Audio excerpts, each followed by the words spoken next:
Sul campo di Secchiano si scontrano Vis Nova Feltri e Cervia United per il big match della giornata. Inizia fortissimo il Cervia che impiega esattamente pochi secondi per sbloccare il punteggio grazie a Drudi che sradica la palla a Giacobbe e con un destro secco dal limite supera Renzetti e segna. Sono passati solo 10 secondi e il Cervia è già in vantaggio.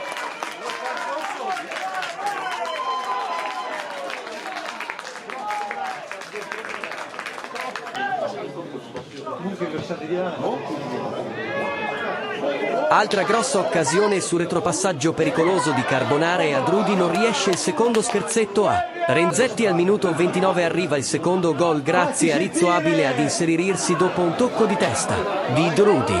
Il numero 11 supera Renzetti e fa una dedica speciale per il suo gol.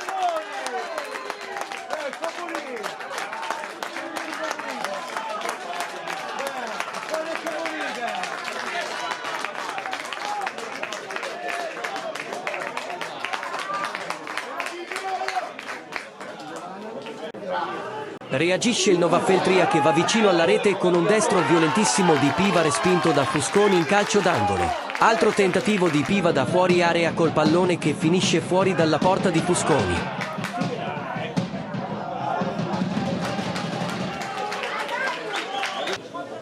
Si riaffaccia in attacco il Cervia con un'azione iniziata da Di Giglio, proseguita da Merloni e non conclusa bene da Andreu che si presenta solo davanti a Renzetti ma non riesce a mettere forza sul suo tentativo.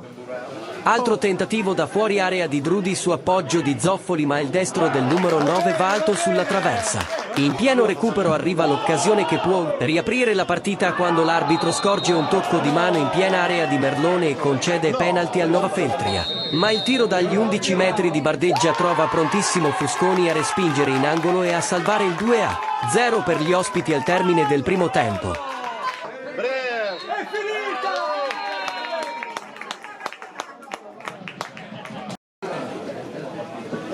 Negli spogliatoi l'arbitro Mongiorni espelle Renzetti e i padroni di casa restano in 10 malgrado l'inferiorità numerica. È la squadra di casa ad andare per primo vicino al gol con un tentativo da pochi passi del centravanti Canini, il cui tiro ravvicinato si spegne oltre la traversa.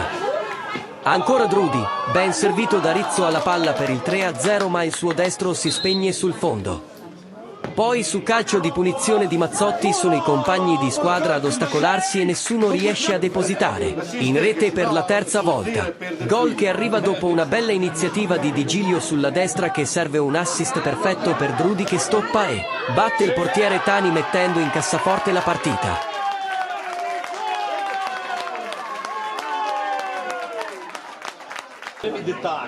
Sempre e solo Cervia. Tocca al neoentrato Mazzarini Federico calciare sul fondo in diagonale pochi passi dal portiere locale.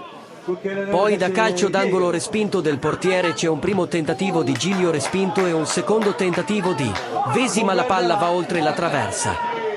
Arriva comunque il quarto gol e che gol per merito di Melandri che riceve palla da Masciullo e calciala lontanissimo. Un destro meraviglioso che supera Tani e conclude la sua corsa in fondo al sacco.